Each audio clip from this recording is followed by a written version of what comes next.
Three, two, one. Liftoff.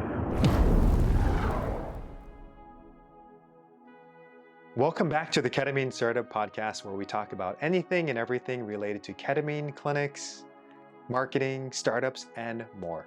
Today, I had the pleasure of interviewing Dr. Carl Bonnett at the annual American Society of Ketamine Physicians, Psychotherapists, and Practitioners Conference in Austin, Texas. Dr. Carl Bonnett is the founder and owner of Klarisana Clinics. He's also a board-certified emergency physician, as well as spending 20 years in the Army National Guard. He talks a lot about ketamine clinics, some of the mistakes he's made, some of the learnings, so I hope you stay tuned and learn more. Let's dive right in. Welcome to the Ketamine Startup Podcast. Thank you so much for joining me today. We have Dr. Carl Bonnett from Klarisana Ketamine, who is here with us today. And I'm super excited because he's actually been doing this for quite some time. And it's truly an honor to have him. He was one of the founding members of the American Society of Ketamine Physicians back in the days in 2017, and does a ton of research, especially for not necessarily being an academician. So it's a true honor to have you on here, Dr. Bonnett. And yeah, we'll just start with the first question. So for the listeners who are not aware of you or who don't know about you and your background, like tell us a little bit about you. And Sure. Yeah. So I'm an emergency physician by training, so we have that in common. And I did 20 years in the Army National Guard, so a military veteran. Got deployed a few times after 9/11, and so that was kind of the big impetus for just getting into this, is the veteran suicide rate. And when I saw what ketamine could potentially do for PTSD, I guess I got the bright idea to open a ketamine clinic. And the rest is history. So here we are, man. So yeah, and tell us. I remember you told me a story back in the days that your first ketamine clinic was like in a strip mall. It was like 300 square feet. I don't remember the exact specs, but I remember you were like, "Dude, I just started really small." Can you tell us about your first space? Yeah. So I was living in San Antonio at the time, and that's when I got the idea. At that time, there weren't very many ketamine clinics at all. I think there was like 10 or 12 in the country that I could find. So I rented a small space, and it's a little strip mall that was connected to a storage unit, right? A big thing of storage units. So it was 12 by 20. So I guess 240 square feet, Wow. the smallest ketamine clinic in the country, I think. and yeah, so it was just a small little room. And then you come in the front door, the back door opens into the hallway that has all the garage doors for the storage units. Wow. And then you have to go down the hallway to go to the bathroom. So we learned pretty early, you have to show a patient what that hallway looks like before they get on ketamine. Otherwise, it is truly a wild trip for them. But yeah, so it was. I mean, I guess back at that time, looking back, it's a little weird to think we're in that just kind of like god awful location. But I think the Grateful Dead had a saying that they weren't the best at what they do, just the only ones doing it. So I guess that was kind of the situation back in 2015. Yeah, that's beautiful. So that's back in 2015. Now it's 2023. We're approaching 2024. I know you have a number of clinics. You're kind of multiple sites. So tell us about how many clinics you own and what states they're in. Sure. Yeah. I mean, right now we got 5. So we have San Antonio, Austin, and we have 3 currently in the Denver metro area. So Westminster, Longmont, and Denver. And we'll be opening in Littleton hopefully the summer of 24, and then we'll see from there. And that's a pretty cool skill set, because I know a lot of ketamine clinic owners, because there's a transition from going from 0 to 1, but then there's another transition, like I make up in a mindset to go from 1 to 5 or 1 to 6. Like, tell me about that shift for you, that mental perspective. Like, how did you go from 0 to 1? And which can be doable because we know a lot of ketamine clinic owners, but the 1 to several is, in my mind, a new challenge. Yeah, it kind of a little bit happened accidentally, because I opened San Antonio, and then I was living in San Antonio, which I guess in retrospect, I'm not precisely sure why I decided to open a psychedelic medicine company in San Antonio, Texas. The political climate at the time was not very favorable, but it was at the time in Austin, Texas, there was one large pain group that was offering ketamine, and all of a sudden overnight they stopped offering it.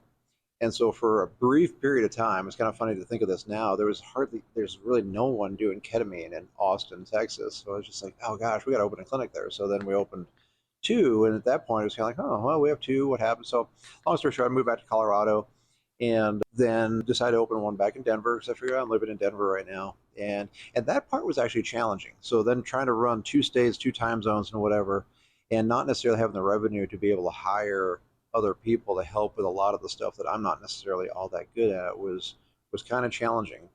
So it's funny how, like, once we got to the point where we opened number 4, which is our Westminster clinic, Then we finally started getting enough revenue where I could hire a few people to sort of help out with some of the stuff, some of the business stuff and whatnot that I'm not necessarily all good at. So it's a little bit weird that like, once you get to a certain size, it gets kind of painful. Then a little bit bigger, it actually gets a tiny bit easier in the sense of just being able to hire some other people, which is cool.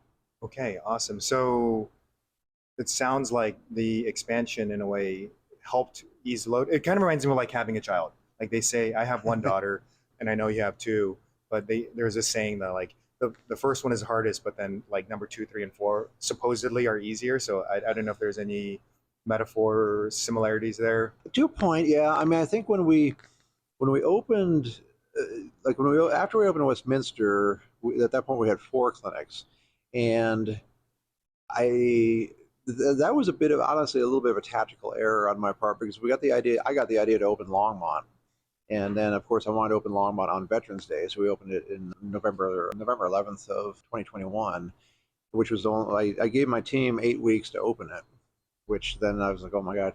So we made that timeline, but honestly, that almost took us out because we weren't structurally ready for that. The infrastructure was not there, we have personnel, HR, all that kind of stuff. But once we got it up and running and got things solidified, we now have we have a chief operating officer who's awesome. We have a CEO now who's great. I mean, they just laugh because I am the last person you want to have looking at numbers and spreadsheets and business. And that's really interesting because, in med school, residency, we're not necessarily taught the business side of medicine. So the fact that you're able to do it, plus now it sounds like you have a team to kind of outsource and delegate some of the things that we're not necessarily trained at. I think that's really useful. Yeah. And honestly, I'm just not very good at that. I mean, my eyes gloss over. I love, as you know, I like coming up with ideas for research projects and this and that, but like, oh man, doing like, financial projections and trying to figure out what the EBITDA is going to be and all this stuff. It's like, yeah, that's pretty cool. It's pretty painful. Speaking of research, I know you've had several publications, and I know before the recording we were talking about it, but one of the ones that stands out in my mind and that I actually use quite a bit is the one you did on PTSD. And I think you were doing like 1 hour infusions and pretty high dose, if I recall. So tell us a little bit about that study that you did. Yeah, so that was, when was it? 2019, I think it got published, Annals of Clinical Psychiatry. So we did a study on 30 combat veterans with PTSD. And at the time we were doing infusions. We have since switched over to doing IM sessions, intramuscular sessions. But at the time we were doing infusions. And I guess the impetus for that is I had talked to a lobbyist, actually. So at the time I was all gung-ho thinking like, man, I want to get the VA and TRICARE to start paying for this for veterans. The veteran suicide rate was really, near and dear to my heart.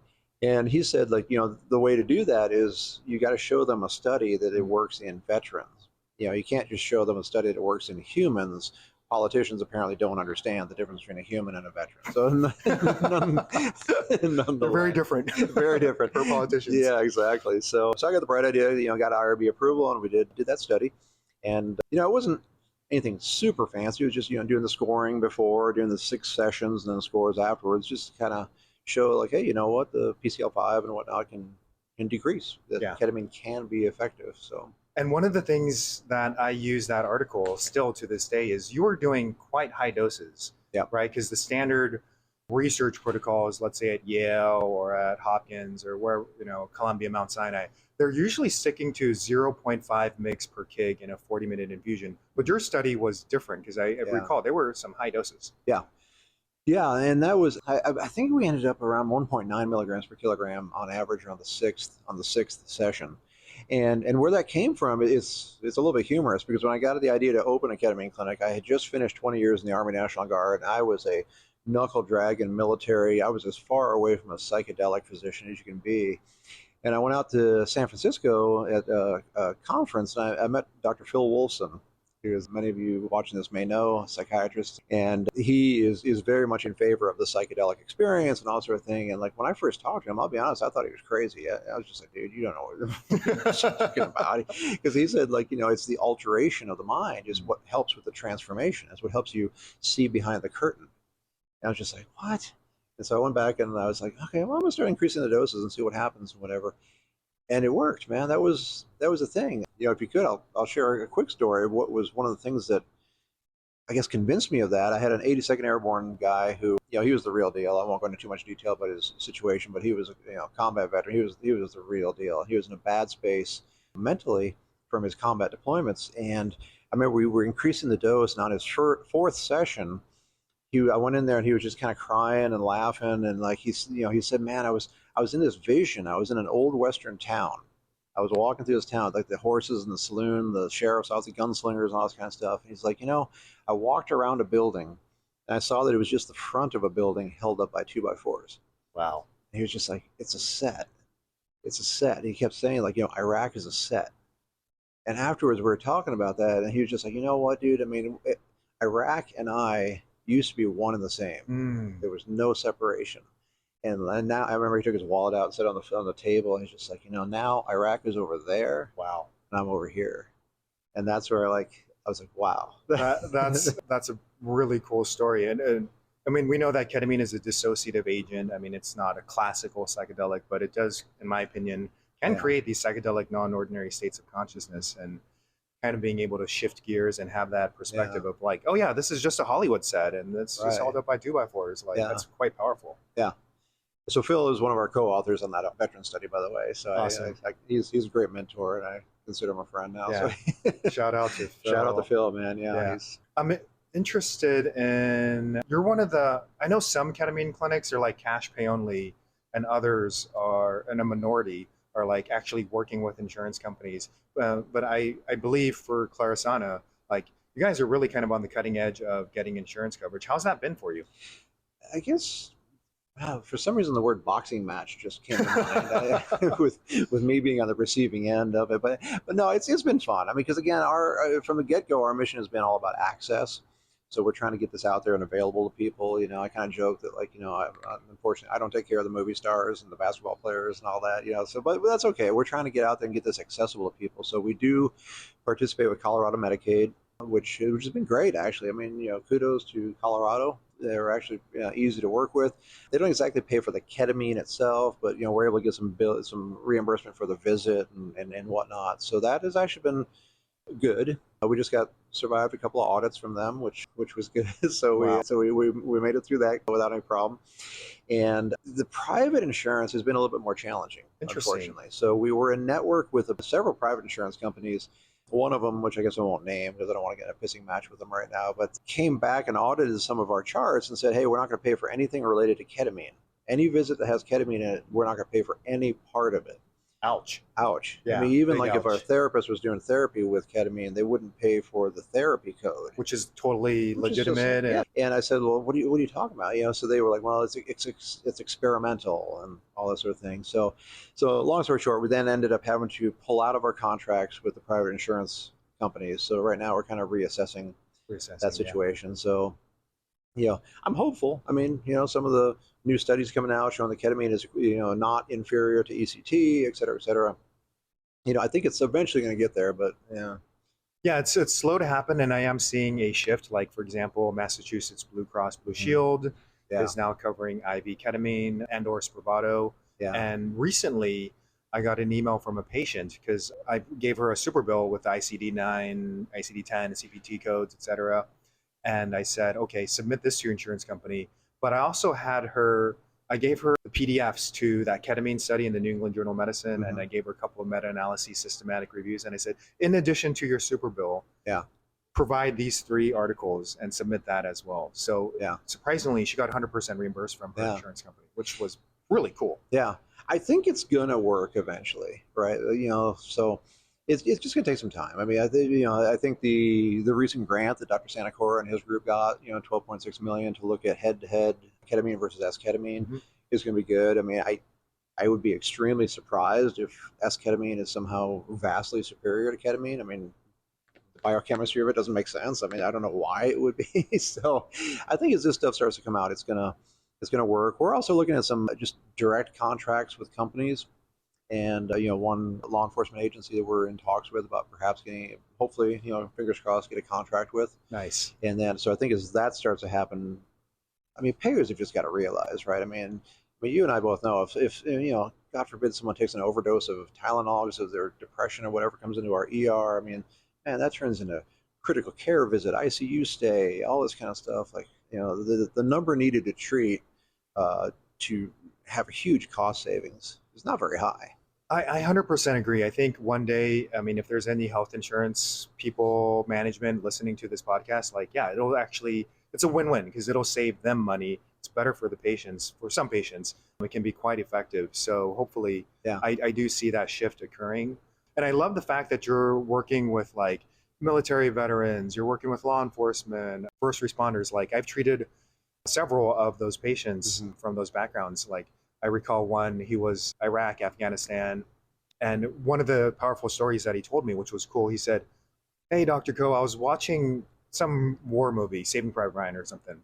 And he said, this normally when I watch movies like that, or even if there's a screenshot or just a quick clip, like he would get hypervigilant, start sweating, have all these like anxiety associated with that. But he's like, I watched the movie, did not bother me at all. I was just able to watch it and without the normal kind of hypervigilant symptoms that he had. So it's really cool. Oh, it's to be incredible. in that space.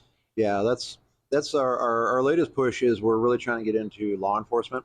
So we're treating a series of police officers. We're going to be getting our IRB approval to publish a study on law enforcement. And just because too, I mean, I think we as society and taxpayers have an obligation to take care of them, right? Because from day one we know we're going to be putting them into a situation that's going to be enormous psychological trauma. But two, there's a huge societal aspect to that, where I mean, this individual is someone with a gun who's going out on the streets and interacting with our citizens, right? So if they're in a good headspace, they're going to be more likely to have very good positive interactions. Whereas if they're in, if they're dealing with, if they're human beings, right? So if they're dealing with bad stuff, going through a divorce, et cetera, et cetera, et cetera. I mean, what concerns me is they're more likely to potentially get in an adverse situation with some civilian. Who knows? It might be differences in, race, all this kind of thing. Sure. One thing leads to another, and then all of a sudden you got an incident, which then can have riots, bloodshed, all this kind of stuff. That's actually a really good point. I didn't even consider the long-term ramification that if there is a police officer or a member of the sheriff or law enforcement and they have all of these symptoms that aren't necessarily addressed, they might be in a kind of agitated state per se, rather than a calm, tranquil state, which could impact society, other people. Yeah, that's actually... So it's exciting stuff. I'm curious. So you and I were both emergency physicians, and we use ketamine all the time: procedural sedation, intubation, sedation, etc. So, but the clinic setting in an outpatient is quite different. So for you, what are some of the nuances between doing it in a hospital, like OR, ER style, versus like how you're doing it in the clinic for you? Yeah, it's not very often in history that some medication has a one indication, just a whole way of using it, which then everything gets radically changed. It is just completely different. It is completely different what we're doing now versus what we're doing in the ER. I mean, in the emergency department, it's all about the intention. The intention is to sedate someone to allow us to perform a painful procedure, right? We're trying to drop them so we can do a painful procedure. Here, we're using the medication to create this sense of ego disillusion, ego disruption, to affect a whole different experience, right? So, we're not looking for a complete disconnection. I mean, our patients, they're responsive to verbal stimuli. I mean, they should be able to ambulate with assistance. I mean, they get altered a little bit, but like, again, the goal, it's kind of like, for those of your viewers who know how to drive stick shift, which honestly may not be that many, I don't know. But when you hit the clutch on a stick shift car, you hit it all the way to the floor because you want to completely disengage the engine from the drivetrain and change gears. That's what we do in the ER. Yeah. Right. Here, we're just riding the clutch a little bit. Interesting. I like that metaphor. A little disconnection. Yeah. And, so it's just fundamentally different. That was the issue. Like, years ago, I had a discussion, shall we say, with the Texas Medical Board, where they were concerned that perhaps I should have filled out an application for office-based anesthesia. And I made an argument that was successful, arguing that we are not performing office-based anesthesia. This is fundamentally, radically different than what, it is a whole different thing. We call it ketamine for non-anesthetic indications. And just it's a radically different idea. So yeah, you're actually the first physician where I heard that term, KNAI, ketamine for non-anesthetic indications. So I'm going to credit you with coining that term. I don't know if you created that, but I did, yeah. yeah. That came out of the discussion with the Texas Medical Board. Yeah. Well, kudos to you. I mean, that's a big deal and a big decision. The fact that you were able to kind of have that discussion or legal medical fight for your rights as a physician and what you're doing. And I think that's important because even though it's just in the state of Texas, other medical boards are looking at cases in similar scenarios. So I think it's a really useful thing that you did. Yeah, if I can add one thing to that too, that I think is important to really understand if somebody's going to be arguing to the converse, that it needs to be designated as anesthesia. We need to stop and think for a second, why are they arguing that? Is it because they truly believe we are sedating someone to the point where they're going to stop breathing, which we know is not going to happen? Or is there perhaps a financial incentive? Because if all of a sudden what we do has to be done in a surgical center, shall we say, all sorts of other codes come along, and then before long, a session is going to cost several $1,000s.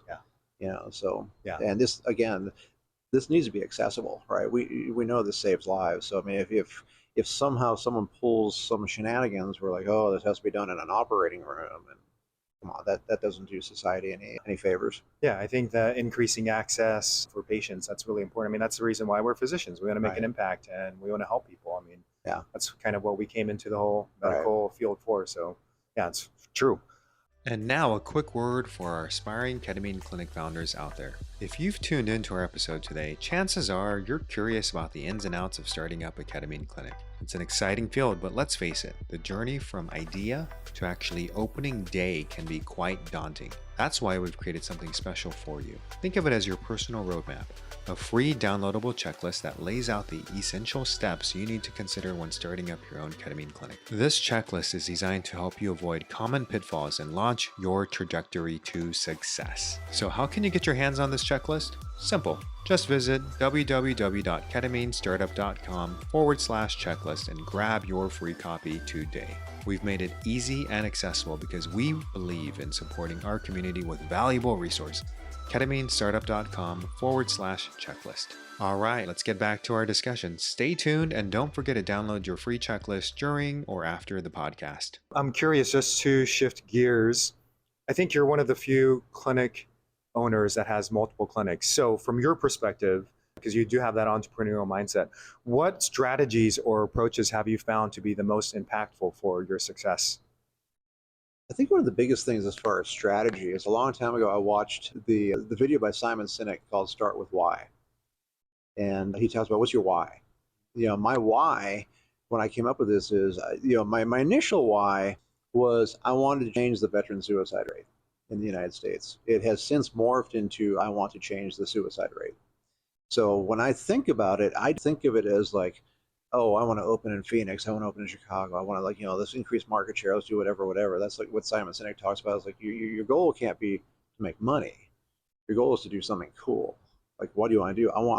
I know that like for instance, we're in Colorado, right? I know that there's a woman who is probably going to take her life in January of 2024. Maybe that's when this is airing right now in Colorado Springs. And I know there's some clinics down there, but potentially if we don't open, we may not intersect with her and save her life, right? She may not know that there is ketamine, right? So I'm not trying to say we're better than whoever's down in Colorado Springs, but the more this gets out there, the more access there is. So that's my why, right? So when I think about well, why do I want to have 10 clinics? Why do I want to have 20 clinics or something like that? Well, it's not so much so I can go to my high school reunion and be like, oh, I got 10 clinics or whatever. It's like, no, man, there are people out there who are going to die. Yeah. If we don't do something about them. I love that, because if someone doesn't have a strong enough why and then they face an adversity or a challenge, they'll just give up. It's like, well, it's not that big of a deal. I remember hearing one of my friends was like, okay, Sam, imagine if there is a pool of human waste. Would you swim in that pool? And it's like, no, hell no. But what if your daughter or your child or your loved one was on the other end of the pool and the only way to save them was to get through this pool of waste? Would you do it? Like, yeah, absolutely. Right. So I think it's like having that why, that intention, it serves us tremendously. Oh, totally. Yeah, it's huge, right? I mean, I remember there was a night where, or a day rather, where in our Austin clinic, we were going to take care of a gentleman who was a Navy corpsman. He was a Navy veteran, served with the Marines and whatnot. And he ended up taking his life the night before he was going to start treatment with us. So he never, had never got to, never got to experience that. So yeah, that still, that still tears me up, man. So when I think about that, I think about like, okay, some other town somewhere that there's not access to this, or even if there's a town where there's one clinic, right? I mean, I think honestly, like, if there's several of these clinics in a given town, like, if you're the only person in your area of California who's doing it, a lot of people might be just like, oh, I don't know, Sam, just kind of fringe, man. What's this all about? So I think there's some the value to us opening, and like then people start to see this and they're like, whoa, okay, that works. And yeah. And I do notice that, like, sometimes I'll go to like the area in our town where there's a lot of restaurants. It'd be weird if there was just one restaurant, right? It's like, no, some people don't want Italian food. They want sushi that day, or they want Mexican food. So I think it's important to, have a variety, because everyone's going to have a different like style, right? Yeah. So like one patient might really jibe with one doctor and another patient might really jibe with a different person. So I think that's okay to have multiple clinics. Yeah. That's what I'm hearing. Yeah. And like you say, man, if it weren't for that why, I mean, man, you and I both know, right? I mean, if we wanted to just make money and have an easy life, we should have gone into like erectile dysfunction and testosterone. Or even working in the ER. I mean, it can be, especially like there was a point before I opened up Reset Ketamine, where I was actually offered to be the medical director of an ED. Yeah. And I was like, I don't know, it was quite lucrative because it was for one of these corporate management groups, but it just didn't feel right. I was climbing up a ladder, but it was up against the wrong building. So opening up a ketamine clinic is not necessarily free cash raw. It's a lot of work, and it may actually be more financially stable to do something else. Yeah, possibly. I know. Yeah. Let's see here. So this might be related to your question of, talking about your why in Simon Sinek, but what's one piece of advice that you would offer? So let's say there's someone out there and they're like, hey, I'm thinking about opening up a ketamine clinic. I really want to do it. Like, what's one piece of advice that you'd offer to them if they're interested in opening up their own practice? I think it depends where they're coming from, in the sense that, like, if it's an emergency physician who wants to do it, back in the day when we opened up, right, there's just no one doing it, right? And so it's just kind of like, okay, well, so I and I think you were in the same boat. We opened the clinics and we're like, okay, cool, we know ketamine, we're gonna run it, then we'll just coordinate with local psychiatrists and mental health professionals in a collaborative fashion. Now, of course, there's so many more people who start to offer it right now that I think from the get-go you really need to have behavioral health support right off the bat. At the very, very least, have a therapist on staff with you, licensed therapist to help, just coordinate and take care of the patients. That's something we've done, is added some therapists and hiring a psych nurse practitioner here pretty soon and whatnot. So that's a big part of it from just a clinical standpoint. Oh man, from a business standpoint, I guess, the old saying about don't be undercapitalized. It's funny how you think about how much you need, and then just think about, I think somebody said that one time, think about how much you might potentially need money-wise and then double it. And I'm like, I don't know. I think triple it might be better. Well, one of the things that I noticed that you had mentioned is your first space was 12 by 20 square feet. That's pretty low overhead. So maybe when someone is starting, maybe rent a 250 square foot space, or maybe rent someone's office just to keep the low overhead initially, just to see if it's viable. Like my space was super tiny when I first started. Yeah. Depending on your local environment, right? If there's a bunch of well-established clinics then right next to you, then a very small space like that may or may not be in your interest. But certainly if you're in some locale where it's not that close, or I imagine there's still some places in California where, like, even though it might be 8 miles away from another place, I know your traffic, that might translate easily into an hour and a half drive. So I guess be strategic about how that works. Yeah. So strategic, plan ahead, have the cash reserves, the runway, just in case, and anticipate that you're going to be spending possibly more than you budget for, is what I'm hearing. Yeah. Let's see here. So this is really awesome. And, for you, I know you're juggling the clinics, you're juggling family, you're juggling research, you're juggling being expert faculty member for ASKP3. Like, you're wearing a lot of hats. And so how do you personally strike a balance between, doing all the different things you're doing, as well as like balancing your own personal well-being? I guess part of it is getting back to your why, right? I mean, Mm. like, I like, I mean, some people might call it good, or some people might call it a personal flaw on me. I don't know. Like, I don't go mountain biking and skiing and whatever. Like, I really want to get to the point where like I can look and see like, hey, I've created something that is actually saving people's lives. And I guess I haven't done emergency medicine for 20 years.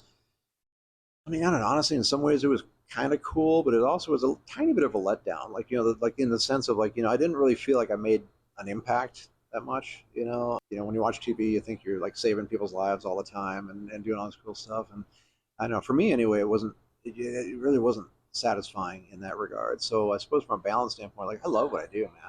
I love it. Like,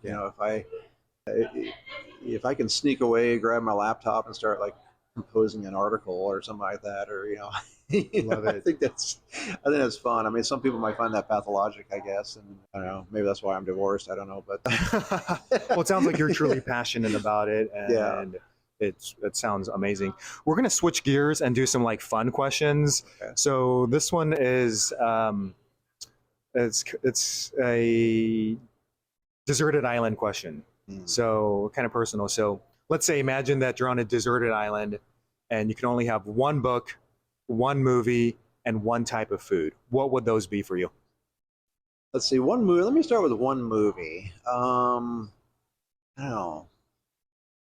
My favorite, maybe Pulp Fiction. I guess I think I've seen it like 28 times, literally. It's just it's so dark, but it's such a fascinating study of the human mind. But either that or Patriot Games. Okay. Book, man. If I had to read one book over and over, I guess I don't know. My two favorite books are Lord of the Flies and Heart of Darkness by James Conrad, which Wow. eventually got turned into Apocalypse Now. Mm-hmm. And reviewers are going to think I'm a dark person. I don't know. Sorry, I'm not that bad. I'm not that bad, guys. But it's just I'm fascinated by human psychology and like the dichotomy of good and evil and whatnot. What was food? You said was One type of food. We're on a deserted island. I was going to say sushi, but I don't know about it. On a deserted island. Sushi or Indian food? Sushi or Indian food. Awesome. Carl, do you have a hidden talent or hobby that most people would be surprised to learn about? I'm not very good at it, but I like to play guitar. That was, in high school, my dream was to be, be in a rock band, and that's Okay. part of why my hearing is so bad right now, and whatnot. So I guess that's the thing. Like, medicine is kind of funny when you look at me right now. It's like in high school, it was all about like I had hair down to my shoulders. I was playing guitar, and that was the whole thing in college too. And I was very into art and photography. Photojournalism was my undergrad, so I think that element of it is probably my hidden side, and which I finally get to sort of express a little bit in the company now. Yeah, I was going to say, medicine is an art, and Yeah. your business, opening up a business, is a type of art in a way. It's Yeah. creation, Yeah. which is cool. Okay, so I'm curious. Let's say that we have a time travel machine, maybe the DeLorean from Back to the Future. Let's say you have a time machine and you could go back to any time period for a day. Where and when would you go, and why? I think if I go back to the past, I don't know. I guess I suppose I should come up with something really super cool and whatever. Be like, watch the Japanese surrender on the USS Missouri or something like that. But I really one of my biggest regrets is I never got to see the Grateful Dead play live. When Jerry Garcia was still alive, so I'd probably go back and just like see one of their original concerts, like in the '60s. That would be literally a especially trip. in the line of work we're in right now. That makes sense. We just have a few more questions as we wrap up. But let's say, just for funsies, that you could no longer be a physician, you could no longer do anything in this ketamine space, but you still have to do something in career. What would you do instead? If I had to go back, probably like film, video production, something along those lines. Awesome. I love being creative and telling stories. Telling stories. That's the fun part of it. Yeah. Just telling stories. Yeah, and I noticed that like kind of a theme from you is you're really a creator. I mean, you created Klarisana, you created the research, you co-created ASKP back in the days. So thank you for like being one of the pioneers and early adopters in this space. I think you're making a big impact back then. You're making it now, and I'm so honored to have you on the podcast as we start up and just learn more about this space. So before I let you go, is there anything other last thoughts or last comments, something that you want to share with the audience? No, it's just super excited to be a part of this, man. It's funny how some people don't feel comfortable being in a situation where they're writing the book. on how to do it, and I think that's fun. And I think all of us who are involved in this space, it's so cool to hang out with you and everybody who's just a part of this, and like just knowing that there's no textbook on this, right? There's no there's no Rosen's on that's for those of you that's the big emergency medicine textbook, but like there really isn't. There's not, man. We all just kind of get together, call each other up, and say, "Hey, what do you think? Does this sound reasonable?" And it really, from a medicine standpoint, it's kind of fun because it really gets back to the idea of what's the standard of practice, right? The standard of care is what's acceptable in your community. So I know there's a lot of times where, like, I'll text you or text Megan or text whoever, and it just be like, "Hey, is this cool?" And we all kind of talk about it, and it's just like, "All right, yeah, I think it is." Yeah, it's cool because it's so new, it's so revolutionary that we're actually creating protocols and ideas and balancing. So it's, I think, opening up and being in the spaces for people who are comfortable with that. People who are comfortable with it being a little bit in the unknown and kind of risk and using our best judgments and risk stratification. So there is quite a bit of creation and unpredictability in the space. Final question for you: where can people learn more about you, your space? Is there a way? Are you on social media? Like, I am. Yep. So of course, the company website is Klarisana.com, and then my own personal blog, and where I just get to explore some other aspects of psychedelic medicine is deepseadiver.com. Misspelled C, S-E-E, so it's a little bit of play on words. So Deep Sea Diver. And check it out. Awesome. And you're going to be starting a podcast soon, so hopefully we'll be sharing podcasts. And with that, thank you so much. Appreciate you joining us. Yeah, good for having me. Thanks. Thank you. Bye.